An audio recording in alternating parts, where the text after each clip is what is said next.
Hi everyone, this is Stacy Hall, and I am thrilled to have with me today Margot Masri, and you're going to find out why I'm so thrilled in just a moment.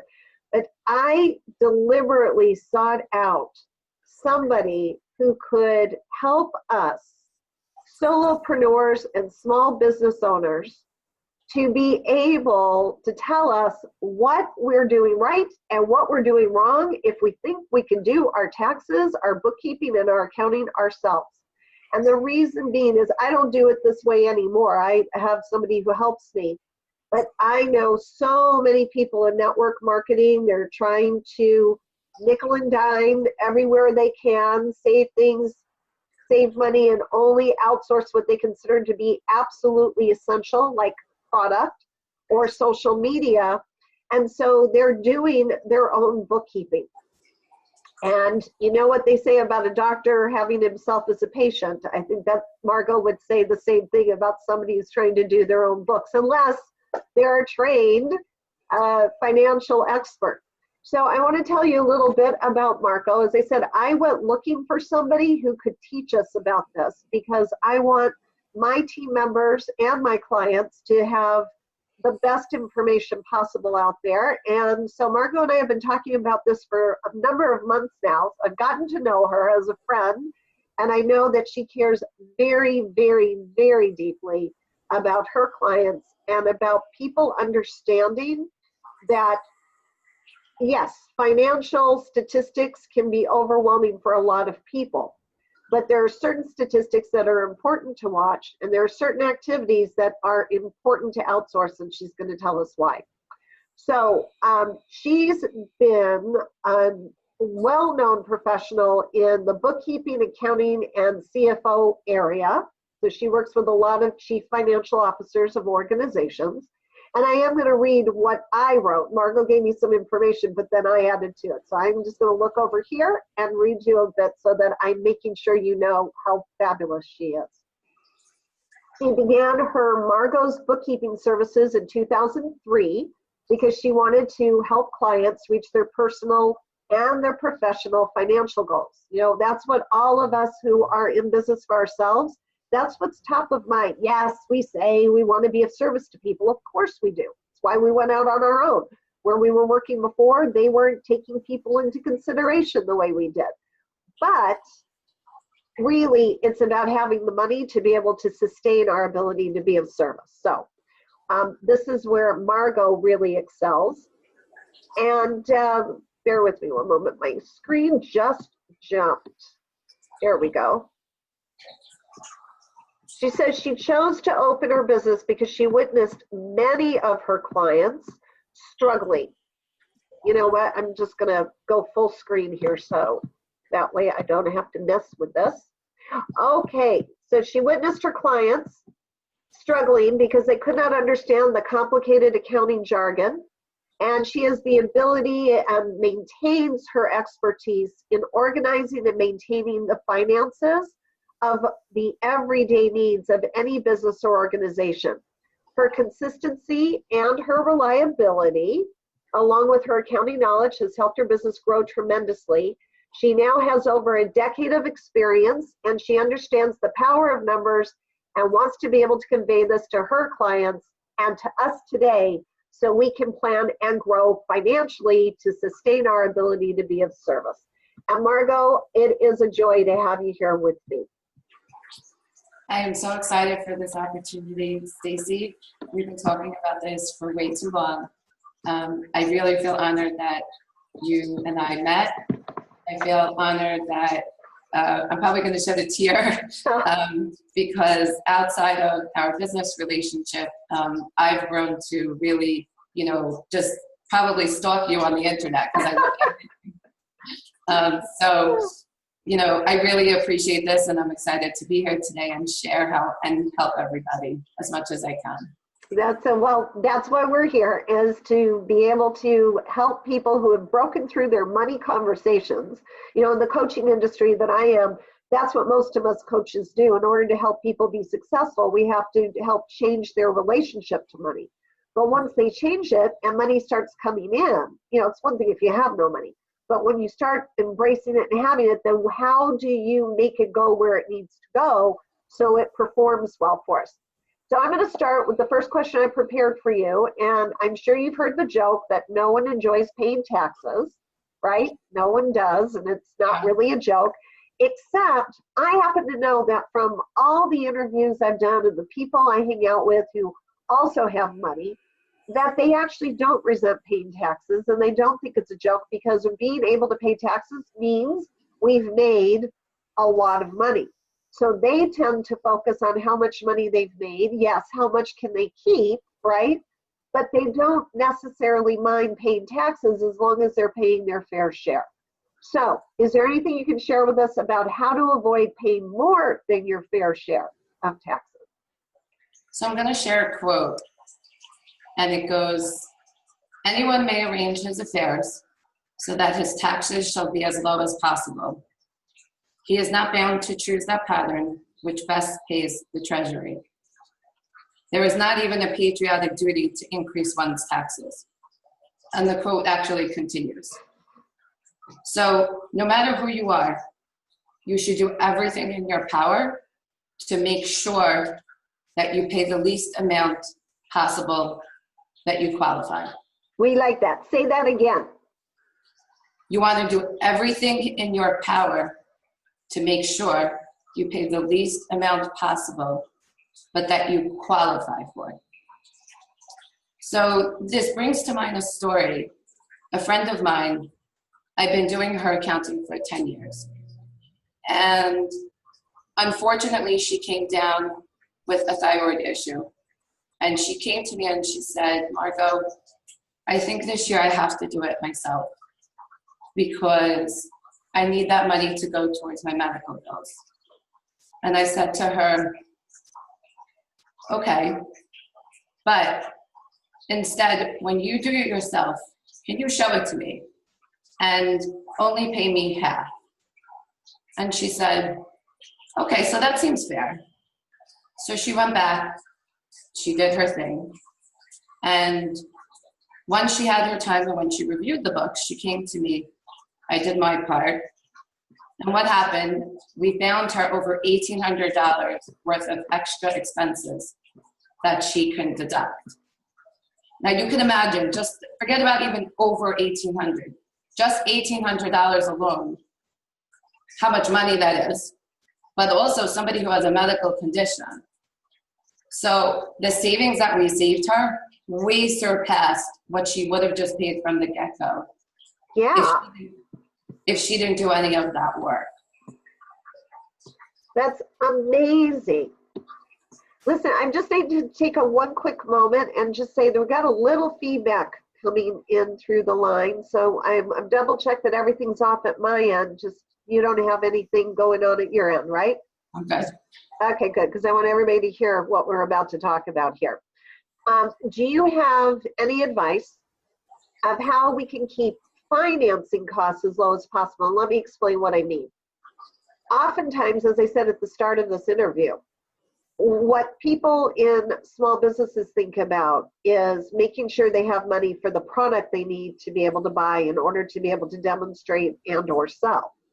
And they don't understand about various ways to finance, that it doesn't always have to be paid straight out, or maybe it does in some cases. So can you talk to us about on the front end, or when things are tight, when is a good time to get financing and when is it not?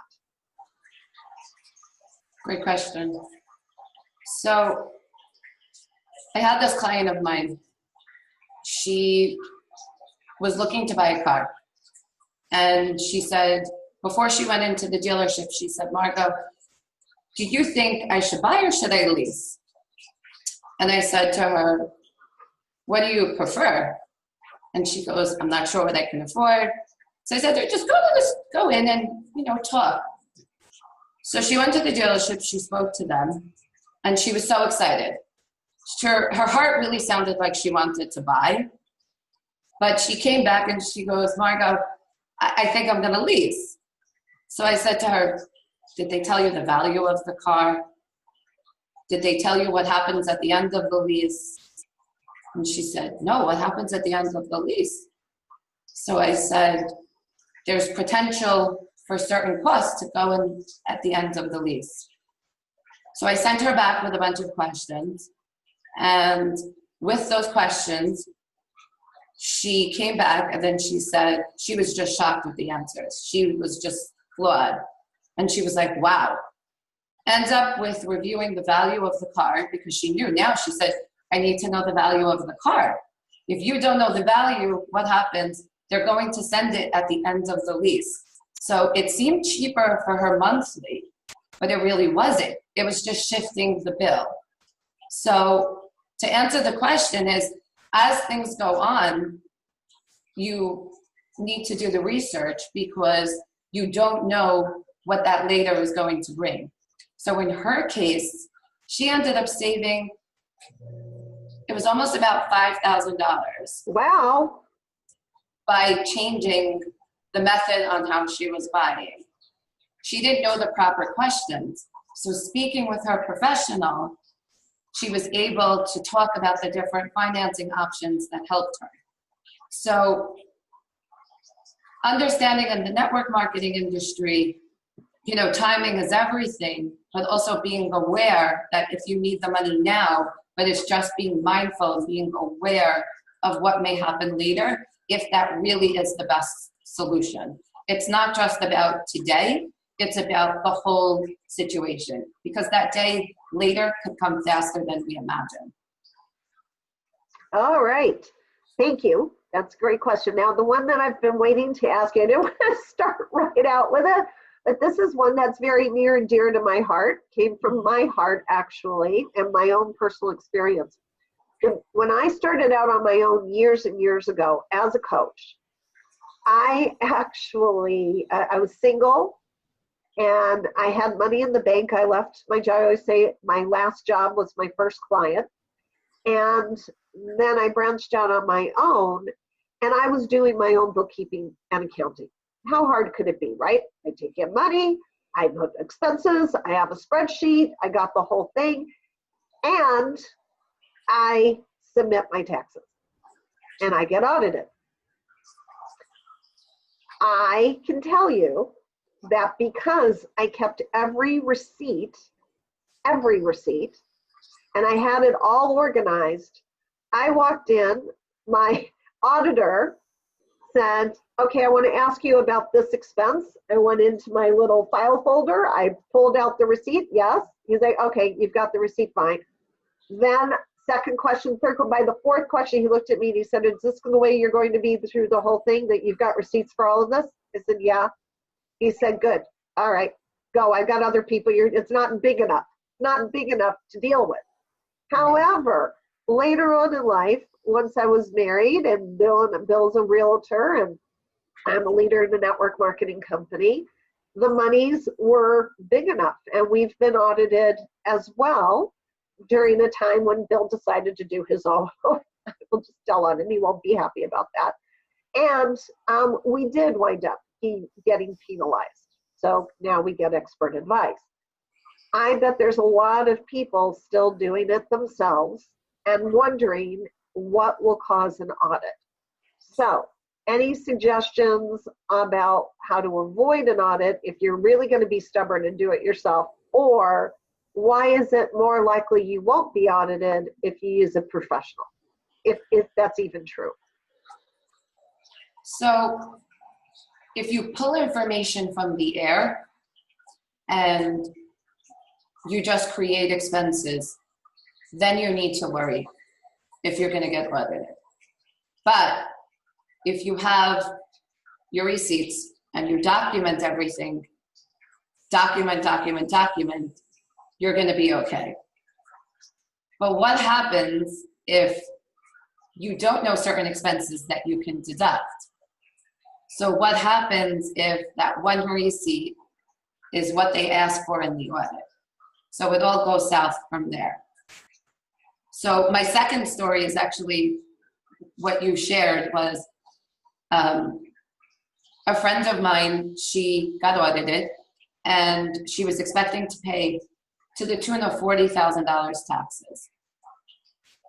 because we had everything documented for her, going through the process, the IRS made a mistake and she got back $8,000. Now, you can have a case where you get audited and the fee was, in this case, there was another case I wanted to talk about here where it was $421. And what happened? The IRS owed him $4,000. So you really never know what's going to be. But when you're working with a professional, they have the information to help you. So for instance, if you're going to LA for fun, but you're picking up contacts, we can help you transfer that trip into a business expense and document, so that you don't have that issue to worry about. But if you pull information from the air and just do things so that you pay less taxes, that's when you have to worry. And that's what people fall into the trap of doing.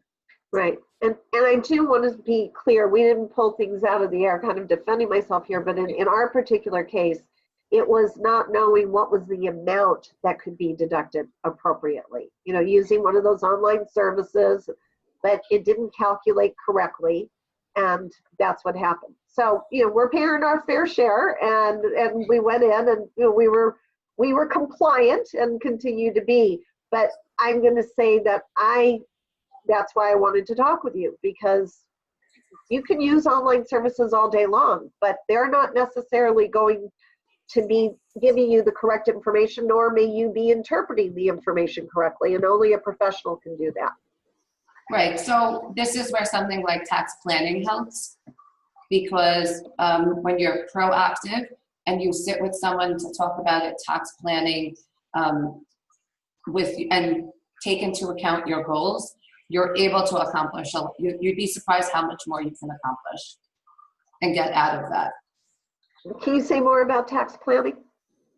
So tax planning is when you, let's say, would sit down with myself or another tax professional and be able to really review the situation at hand. So I'll give you an example. A friend of mine last week, he came to me and he wanted to know if it was worth it for him at the time to open up an LLC. That standalone situation wasn't enough for him. Once we started talking, he needed way more than an LLC. We put into account his whole solutions, everything that was going on with him, and he was able to literally visual what was going to happen for him over the next year, so that where he was spending the money, he was able to know in a proactive sense and not retroactive. Proactive, not retroactive. Yeah, that's one of my key mottos, is being proactive and not retroactive. Okay. So I'm going to ask you, back to that audit question, how common is it to be audited by the IRS when you do your taxes yourself? Are there any statistics on that? So I actually don't have the statistics with me, but for the most part, I would say, you know, I would say it's not common, but when it's common, when it does happen, you know, it's a blow up that you don't want to, you want to avoid. I would say it's more of a non-common thing. It's not as common to be audited by the IRS when you do yourself. It's not as common because you're doing it yourself, no. I don't think I understand completely. In other words, it isn't more common. You don't think that it's more common to be audited if you're doing them yourself? Correct. Right. Okay. I don't think it's more common. Okay. So when someone chooses to do their taxes themselves, how much do you feel they're actually saving, if they're saving anything at all? Because you've just given us these stories of where people thought they were going to save, and then you come in and show what more they could be deducting and actually get even more money back. But I don't even know whether it's possible for you to give us an average, or how often you see that you're able to save more money than somebody was able to by doing it themselves. So let's say if you go into TurboTax TurboTax, you can do it yourself and it's free even. But what happens? It's not a live person. It's an interview. So what you put in is what you get out of it. So what you miss, you will never know unless you have a professional with you. So on average, at least 20 to 25% somebody will save by doing it with a professional versus doing it themselves. I personally use TurboTax for my business. You also have to have a extra add-on for the program to be able to do it for your business. It's not part of that free version. So some people, once that comes up, they're like, oh, I don't want to pay, and all sorts of, stuff like that. But for me, it works because I know tax. So let's say, for example, in the marketing industry, and I would go to someone for advice, they would look to help me in my industry, what works and what doesn't work. So something like in accounting, it will work to do it yourself for something of the basic of the well-known stuff that people know, but stuff that's not the known deductions about your retirement and the bigger assets that you might have, or not even, just stuff that's not the common norm, you will lose out on that. And I've seen an average at least 20% that people save by doing it with someone versus doing it themselves. Which in most cases more than covers the amount paid to the professional. Absolutely. And they save the time, they save the money and the time, the emotions that all came with that, which usually alone I see is more so than just paying the money. Can you say more about the emotions? What do you mean? What do you see in terms of emotions? How it pulls people apart when it does themselves, because it becomes like this head-mind game that's never ending. And that's part of the jargon of really why I opened up MBS, because I see people stuck in it. And I was stuck in it myself too. And once I saw that, I said to myself, I can't imagine how many more people out there have that. And it's a horrible feeling. And once I see that in someone, I literally, it touches inside from a different, I'm sorry if I cry, it touches a different note, because, in your own head, it's not a safe place for this. You want to put your specialty, sorry. No, don't apologize ever for being passionate and caring. Yeah. Put your passion to what you do, and the people who help, the people who know what they're doing. Just like the marketing, you would want someone to come to you. With accounting, there's lots of information how they can help you, and it just saves all those emotions beyond. Thank you. See, now you know why I wanted you to hear from Margot. She gets it. She's the yin and the yang, the introvert, extrovert, the soft, the strong, okay? And she's got it all going on. She understands what a solopreneur or small business owner is really dealing with, in addition to she works with some very large clients. So I don't want to exclude. If you've also got a very large business, she can help you as well. She works with a lot of CFOs. So we were talking before this call, and you were telling me other stories, and where erroneous bookkeeping led to thousands of dollars of loss in various ways. And so do you want to share any of those with us here? Sure. So I find there comes a time when people need financing. I find there comes a time where they might need a loan. They might want to sell the business. They might need a partner. There's all sorts of reasons that you need evaluation. So all those years of the erroneous bookkeeping, you have to realize it's a pile up of financial information that's not clear, and that it may not be correct. It may be. You may be a great accountant doing it yourself, but accountant in practice doing it yourself while running another business. But what I've personally seen, that what happens is that the mistakes go back so many years that someone will come for like 2 years worth of that bookkeeping, but I've gone back as much as 5 or even 10. So I have this friend in the medical field. He was so excited. He got a valuation for 14 million. Now your first instinct is like, that's great, right? But something said to him as a business owner, he had this inside him, and he's like, it doesn't seem right. And the average person is like, yay, right? Yeah, absolutely. So what happened? And he said, I think I need to do bookkeeping. It took almost a year to clean this up and to get it ready. But once we were done with the books and a combination of all sorts of things with the paperwork, he ended up having the valuation of 27 million. Oh my goodness. Well, like, what was he not taking into consideration? Lots of things, lots and lots and lots of things. Yeah, and can you give us an idea? It was a big thing, like what we talked about before, the financing sector, how he was doing the, taking care of like his big assets, even like everyday expenses, Stacy, like travel, meals, even like the small stuff every single day.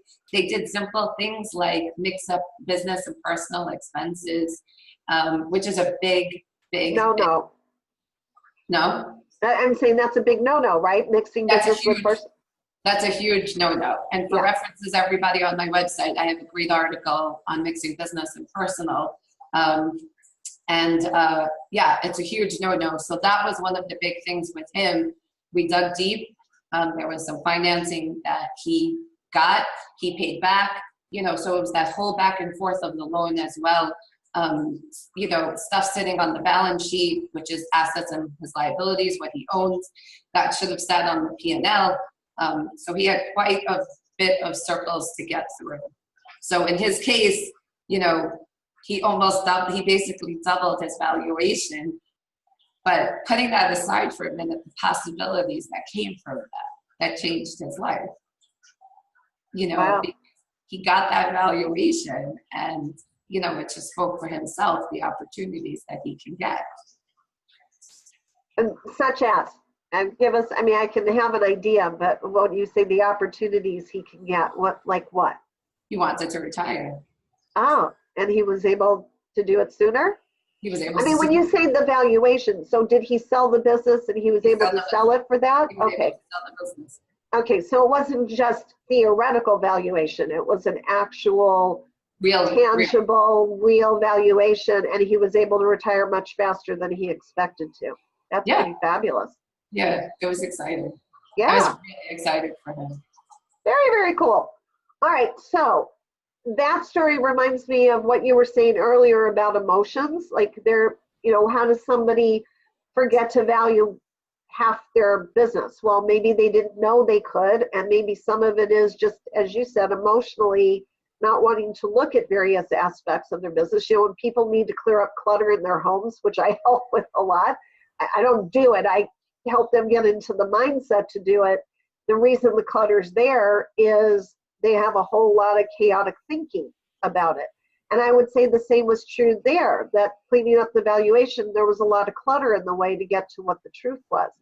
How do you help your clients make good decisions? Because in a lot of ways, then, you are a coach. You're not just a numbers gal. You are really holding the hand and working through the mindset work as well. So how do you do that as a bookkeeper and an accountant?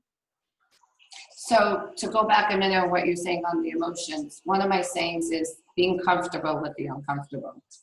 So having lots of conversations with my client is really the key. They're my friends, believe it or not. I love them all, even my past ones, and people who I have through passings who I help all the time. That's the thing of what I start with. It's being comfortable with the uncomfortable. How do I help them? So it's a great question, depending on really how they work with us. But in the CFO capabilities, it happens to really just have an umbrella on taking that all into account by working together with them I'm really helping them through those steps. And a solopreneur or small business person who is just recently trying to move through their money stuff, and maybe it's the first time they're going to work with a tax professional and it's going to be you, how would you help them with clear away the emotional stuff so that they could just focus on the tangible? Well, we're fully available. Anyone who's part of my company, we're accessible, myself and my team, at any time. So that's not something that's necessarily separate or an addition. It's something that's built in. It's taking care of the client.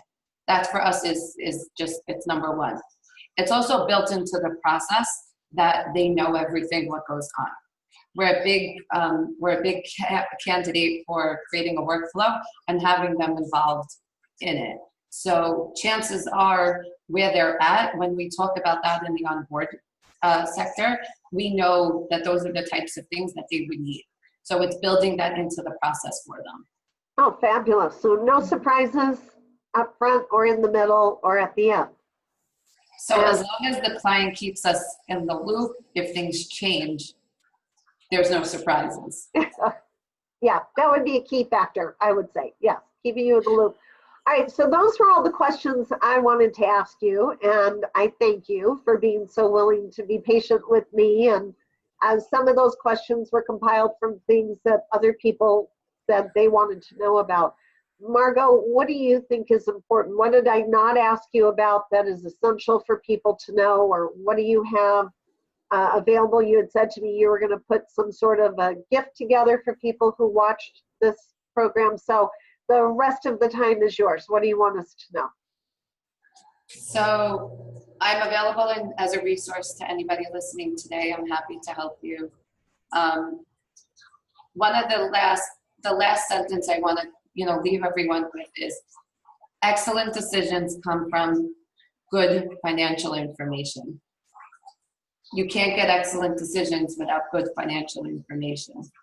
So with that being said, I shared below a PDF where it's 10 tips as entrepreneurs that I felt were important to help you. In addition, I'm offering for the first 20 callers a free 30-minute session of a deep dive in addition to the PDF. I want everyone to have both. This year, I dedicated myself to helping as many as I've been, but I want to help more entrepreneurs where I know I've been, and help them get over that hump to where they want to be. If they have a coach, I'm more than glorified to work with them.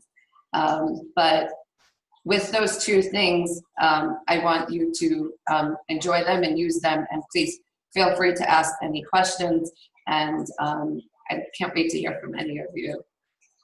Okay, so just to recap, you have an ebook or a PDF document that's what's the benefit for getting that? What are you going to teach people through that?